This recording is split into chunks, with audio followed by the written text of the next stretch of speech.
Bring us your baffling. Bring us your audacious. We want your sticky notes, sketchbooks, and scribbles. Let's pin them to the wall, kick them around. Kick them around, see what happens. Because we're in the how do I get this startup off the ground business. The taking your business, global business. We're in the problem-solving business. 400,000 people. Ready to help you solve problems while they're still called opportunities. From figuring it out to getting it done. We're here to help. We're looking forward to it again. Tough losses, close, tight losses like we had last week are probably the toughest to get over. But players have responded well, and they know we've got to get right back on track. There's no chance. There's no time to think about the past. It's just we played too hard, played too well, and a hard-fought ball game. And now the players are looking forward to the next ball game and knowing that it's a critical conference game. It's a critical game right now. You know, as much as a conference game, it's a critical game. And we've had a good practice and preparation so far, and I anticipate the same way. Our kids are our kids are still really excited about the opportunities that are out there, and nothing goes beyond at UMass. You've got to start there. Which opportunity? Well, I mean, you win another ball game, and that just puts you one more win, and you go from there. You can count as well as I can, George. You know what I'm talking about. I mean, those kids want to go to a bowl. They want to go to a bowl, and you're taught never to talk about 4 wins. You're talk about 1. And so nothing can happen in regard to 4 till you have 1. And so, but those kids, they know what that they're focusing on is got to go out there and play the best football we can play and go from there. I have no idea. I have no idea. I haven't even thought about it. We're just trying to win the next one. We know what the rules are for bowl eligibility. We know what the rules are for bowls. Right now, we just want to win the next ball game. We've got a very good opponent who probably sees us as a chance for them to get a win as well. We've had some tight ball games with these people. We've had some tough ball games with these guys in the past, and I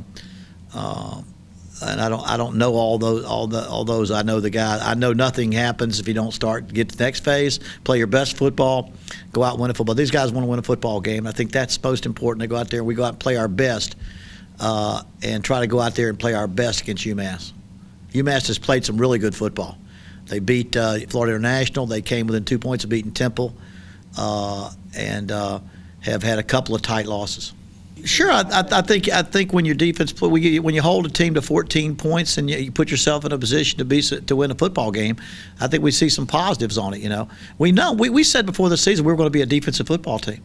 Well, that means we might need to shut somebody out. I mean, we might have to goose egg them, or hold. You know, the defense is disappointed because they feel like they should have held them to 7. Because they gave up a 3rd and 1, they got knocked them for a 2-yard loss, and we're lined up off sides, and it led to a touchdown, and that may very well change the outcome of the football game or the way you play the football game, and so, but we've said all along we're going to be a defense the team that going to ride our defense and get better, and so that's what we're doing. I think it's another great test. It's not just the defense secondary. It's the linebackers dropping into coverage and not overplaying the run and using coverage and getting pressure and all those things. It's going to be a huge test defensively because of the fact that here's another guy that they average over 300 yards throwing the football per game. And they put some points on the boards at times, and we've got to that puts pressure on our offense to be more productive. And then defensively, we've got to continue to play good pass coverage and make sure we keep them out of the end zone. That means they may get some yards between the 20s. They may throw the ball and get some completions, but we got to keep them out of that end zone. Well, what do you do to solve your scoring issue? You just got to keep working. We've been through 3 quarterbacks starting. You know, we've done a lot of changes in our offense. Really, other than the fact that neither team ran the ball very well Saturday, we've been a much better running football team. We've committed to being a better running football team, and that's been effective in our wins and some of our tight losses. But I think to add to that, we've got to get back to. I think we've got to be able to be a little more productive in our throwing game. We've got to be a little more more explosive plays that tie into our offense. I think that's the one thing we have when we add explosive plays to our running attack, which are passes that go beyond 25 yards. When we add those plays like Jerome Lane had one, that complements the offense more than anything else. And we watched the way we won the games against, say, Lafayette or Eastern Michigan. Those were the things that happened. Well, we did. Yeah, well, right. Well, they had the number one defense in the conference. First of all, you play when you score less points. You got to look and see if the defense is a little bit better than maybe some of them that you played. And that's a very good defense. They were number one in the conference against the pass, and we threw for 270 yards. We threw for we ran for maybe 240 because we had 270. I think we had more offense than they had in that game, and we threw for over 200. They averaged giving up 175. So they're the number one pass defense. They're the number one total defense in the conference. But you got to score more points, and that's when you got to be more productive. And so, like I said, there were some things we did good, and we missed 3 or 4. I thought the quarterback is 61% completion percentage, but we had 4 or 5 passes that we just missed a little bit, so we just got to continue to work, continue to get better, and like I say, just play them one. What we got to do is be sure we just focus on this one game. And I think if you think about look at our schedule, it makes more sense. If we just don't get ahead of ourselves, this is the game we've got to win and go from there. You'll have a different press conference next week with different questions after that, but this is the one that is very, very important, They throw the ball a lot, and he's their best receiver, so they're going to get the ball to the best receiver. And I think Coach Whipple has been to have so much of a pro influence in his career. After he left UMass before, has coached a lot of pro ball. They tend to get the ball. They do a great job. Guys out of the pros do a great job of not just throwing system football at you. They tend to throw to personnel, and he does a good job of highlighting personnel. And I think that's what you got. So you've got to focus on personnel. You've got to know that that's the guy that you've got to. If they're going to get big plays, that's usually where they go.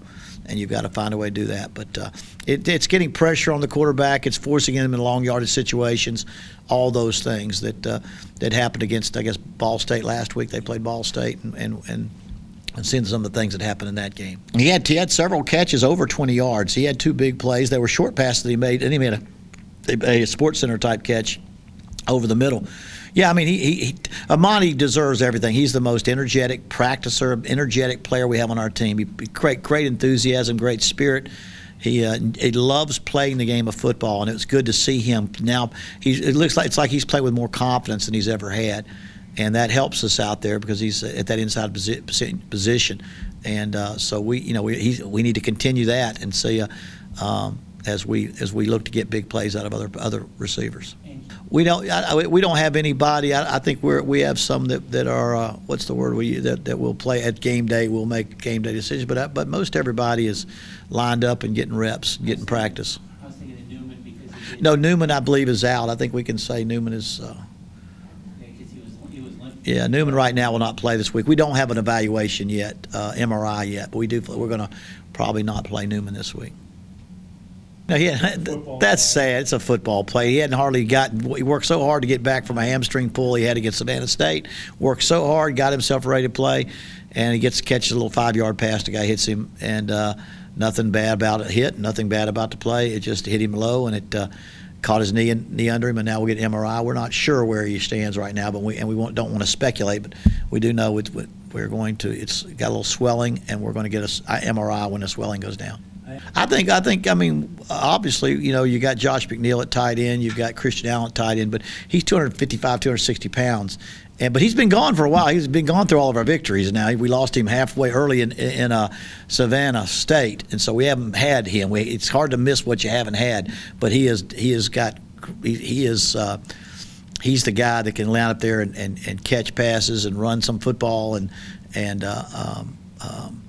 we have big plans for him at that position, not just even as a running back, but that's been put a halt since our 3rd game of the season. Yeah, Richie's a freshman we have high expectations for. I think as all freshmen do, you get big eye. You start to see the big eyes, and you have to pause and let him just kind of grow into the position or grow into college. And finally, we got to be able to get him. Michael Means had some soreness in his shoulder. We got Richie Cooper got an opportunity now. He's going to be hard for now. Michael Mean's got to try to push him out of that backup position. So Richie's is a fine athlete that we're looking forward to in the future, and he just showed a little bit what he could do. There's bowls that are only on. They're So we've gotten out of the game situation. We're into a philosophical question. You know, I guess I can answer that since it's a press conference. I don't know. I'd never heard of that. I didn't realize there were any bowls that were being played that were not going to be on TV. It was just established earlier this year. And it's not even going to be on any kind of television network? I am pretty sure. I'd check. I can't. I mean, like I say, I will say, and I've been asked this question back when I was a broadcaster as much more than when I was a coach. People say, well, there's too many bowls. There's not too many bowls for the two teams that are playing in the bowl. And I imagine if those two teams have any viewers, it'll only be people that are from those two schools. And if there's a value to that, then what's wrong with it? I mean, what's wrong with two teams going to a bowl that's only watched by people who are from those two schools if it's a plus for football or a plus for those two teams? I don't get too hung up on whether they're – I mean, bowl is a bowl. It's not a playoff system. It's a bowl is a bowl. And if there's no interest in having a bowl, they won't have them if there's some kind of value to it. So what I'm saying, the great thing is when I was probably on the outside looking in was that they had as many bowls as you could have, and if they're good for the two teams that play, and if nobody watches but the two teams that play, then so what? It's a bowl opportunity. You know, nobody has to watch a bowl game. Nobody has to be interested in a bowl game, and then two teams get to be the champion of a bowl, and they get to make a trip, and it's an experience for college students, and hopefully paid for by the bowl and the community that puts it together. So I'm all for as many bowls as possible. Always have been, in light of the fact that some of them are of no interest to a lot of other people. And I think he won. He won that argument. We threw for a lot more yards, and they're the number one pass. I mean, he's also popping up what he's strong at. They're the number one pass team in the conference. And so we hit a big 57-yard completion on it, and we threw for 270, but we just couldn't get the ball into the red zone. I'll be honest with you, as I look back at the game, it was the running that they stopped more than the passing that they stopped. It was, because it was the fact that we couldn't add the running because the passing was better than if we had a play. We needed to make a couple of big plays and didn't. But I think when you win a close ball game, your strategy worked. You know, like I say, our defense played very, very well against their offense that was averaging a little bit more, and their defense played very well against our offense. We needed to make more what I call explosive plays, exactly what John was talking about, and even after the game I said we've got to be able to manufacture more points. You can't. We've lost two conference games, 14-12 and 14-8, and we've committed ourselves to a running attack. We're there. We're going. They shut it down pretty good, but most haven't, and now we've got to continue to hope we can get a little better.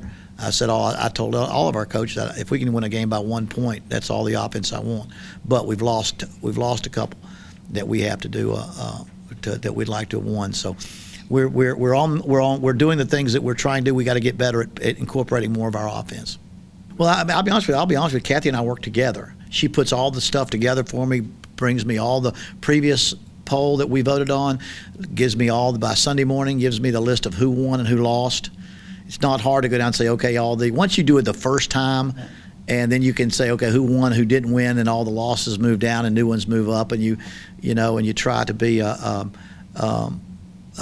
hardest part about a football coach that votes on a poll, it presupposes that you had time to watch highlights and read articles about every team, which is a little bit preposterous. Right.